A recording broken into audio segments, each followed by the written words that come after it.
सामने जो लोकसभा के एमपी को हो पाता है वो राज्यसभा को नहीं हो पाता है।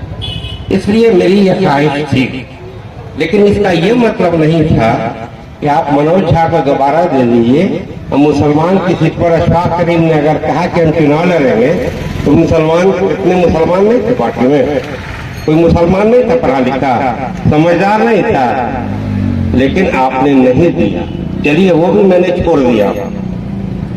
दूसरे बात कि जहां टिकट का मामला है तो गठबंधन की राजनीति में ये होता है, ये कोई गड़बड़ नहीं हुआ। गठबंधन की राजनीति में कांग्रेस हो गया, तारिक साहब को टिकट मिला। मैंने अनाउंस किया, आपको याद होगा, सुना होगा, अगर आप लोगों ने न्यूज सुना होगा तो आप लोगों ने सुना होगा कि मैंने कहा कि मैं गठबंधन में हूँ, गठबंधन की कदर करता हूँ, आप लोग तारिक साहब को वोट देने का काम कीजिए। मैंने ये ऐलान किया। उसके बाद जब मैं पटना गया तो लालू जी से कुछ बातचीत हुई और बात हो रही थी कि सहनी जी को बुलाया जाए, उनको कितना टिकट दिया जाए, यादव बिरादरी के लोगों को कितना टिकट दिया जाए। बहरहाल जब मैंने कहा लालू जी से, वहां पर रोजाना जी एमएलए भी बैठे थे और उनका प्राइवेट सेक्रेटरी जो दिल्ली में रहता था विनोद श्रीवास्तव, वो भी बैठे थे। मैंने कहा कि एक बात बताएं कि 19 आपने जनगणना कराने का काम कराया, जनगणना कराने का काम कराया, जिससे ये साबित हो गया कि मुसलमानों की आबादी तकरीबन 19% है, 19% है। और ये 19% आपको 90% मुसलमान आपको वोट देने का काम करता है और आप 2 सीट दे रहे हैं मुसलमानों को। ये हक तलफी है, ये अच्छा नहीं कर रहे हैं। मुसलमानों को आपको कम से कम 6 सीट देना चाहिए।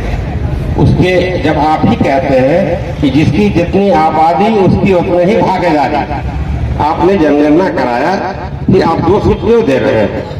बहरहाल उस पर काफी बहस मुबासा हुआ।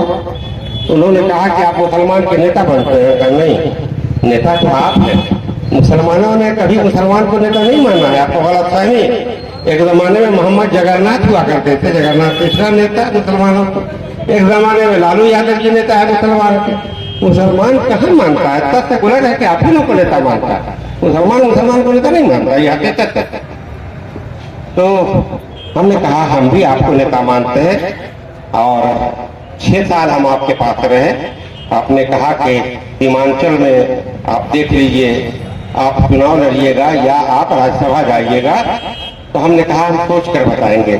तो 18 में दूसरे दिन मैंने उनको कहा कि अब कहाँ हम इलेक्शन लड़ेंगे, आप राज्यसभा देंगे। बहरहाल उन्होंने राज्यसभा दिया, लेकिन उन्हें सोचा होगा कि यह खामोश रहेगा और जो हमारे नेता हैं वैसे ही ये भी अशफाक करीम होगा, एक बार राज्यसभा दे देंगे तो हमारी हमको वोट दिलाता रहेगा और मुसलमानों का इस्तेहसाल होता रहेगा, शोषण होगा, तो ये कुछ नहीं बोलेगा। मैं उसमें से नहीं हूँ।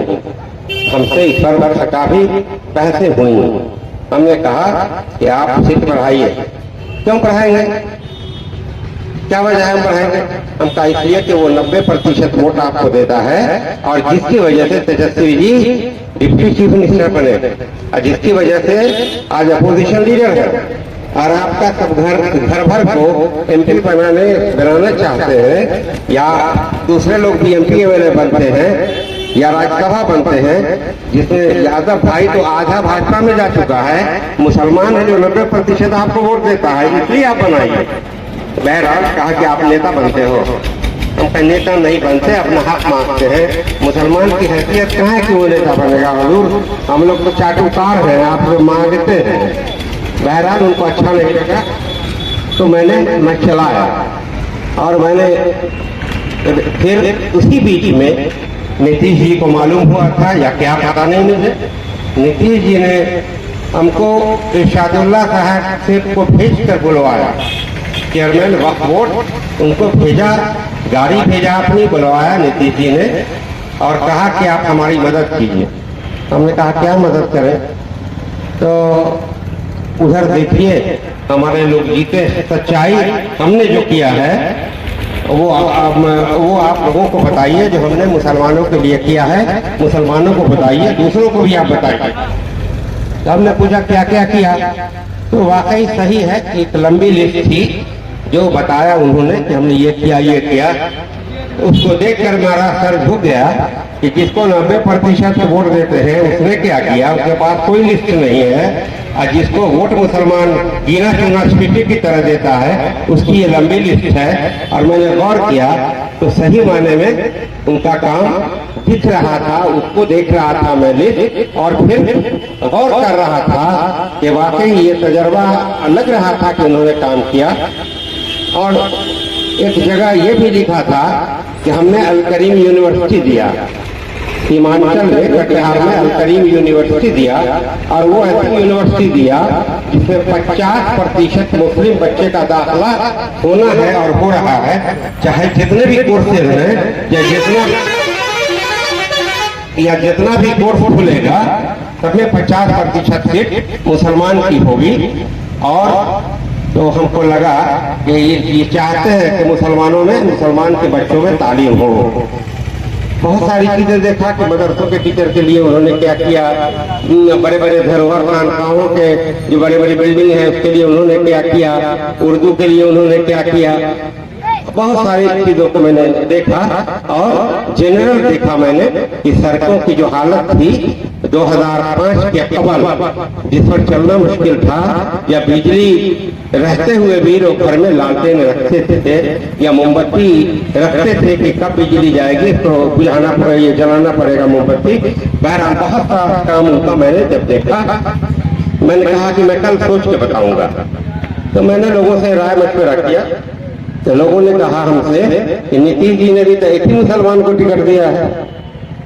तो मैं सोचने लगा, तो मैंने सोच करके मैंने ये कहा कि नीतीश जी को मुसलमान वोट नहीं देता, इक्का दुक्का देता है, तो अभी उन्होंने 16 सीट में एक मुसलमान को दिया। तो जिसको हम वोट नहीं देते हैं उसे हम तलाशें, उसे हम खोज करें, ये जेबा नहीं देता। जिसको 90% वोट हम देते हैं उससे खोजना चाहिए। वो उसने 26 सीट में 2 दिया। आइए, इनको वोट नहीं मिले मुसलमानों का, तो अभी 16 में 1 दिया।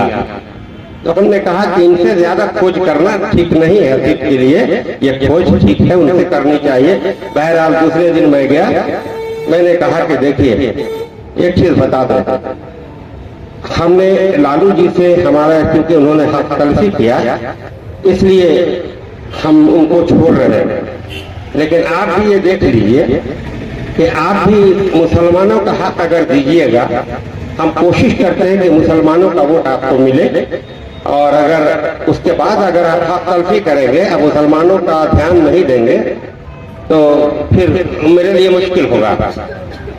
तो उन्होंने कहा कि आप बड़े करे आदमी हैं, आपने ही पार्टी बनवाया था कटिहार में 94 में, समता पार्टी बनी, वही आज जेडीयू है। आपको याद होगा गवर्नर साहब किदवाई साहब आए थे, यूनुस सलीम साहब MP थे, गवर्नर से हटके 91 में जीते थे। ये 94 का मामला है, बीरेंद्र पटेल जी MP थे, ये क्या कहते हैं नीतीश जी MP थे, सारे लोग आए थे, वहीं से पार्टी टूटी थी। बहरहाल लेकिन बातचीत होते होते उन्होंने इन सारी बातों को समझा, और मुझे लगा कि नहीं ये शख्स वर्क ओरिएंटेड है। और सबसे बड़ी चीज मैंने ये सोचा कि भाजपा के साथ रहते हुए भी हिंदू मुसलमान की हमदर्दी को टूटने नहीं दिया, इस आदमी ने बचा करके रखा है। ये बड़ी बात है कि भाजपा के साथ रह करके भी बचा करके रखा है। किसी तरह का कुछ ऐसा मामला देखने को नहीं मिला। तो ये हमदर्दी अगर कायम रह गई नीतीश जी के 2005 के बाद और भाजपा के साथ इतने 10 साल से रहते हुए, तो बहुत बड़ी बात है। तो सब बात सोचकर मैंने आप लोगों के भरोसे यानी अक़लियत के भरोसे कि आपको वोट अक़लियत देगा, इस भरोसे हमने इतना यकीन आप लोगों पर मैंने किया कि अगर सही बात आपको बताऊं कि हम लोग सिर्फ वोट देने के लिए नहीं पैदा हुए हैं, और राष्ट्रीय जनता दल के सारे लोग समझते हैं कि बदुआ मजदूर है, ये जाएगा कहाँ। ये समझ जो है ये बड़ी खराब है। इस समझ को हम लोगों को तोड़ना जरूरी है, जिसकी अगुवाई मैं कर रहा हूँ, और अगुवाई कर रहा हूँ आप लोगों के भरोसे। अगर आप लोगों का भरोसा मुझसे टूट जाएगा तो खुदा ही हाफिज है, मैं खामोश कोने में बैठ जाऊंगा उसके बाद कोई हिम्मत नहीं करेगा कि लालू जी जैसे या नीतीश जी जैसे लोगों से आंख में आंख मिला के बात कर सके और अपना हक मांग सके।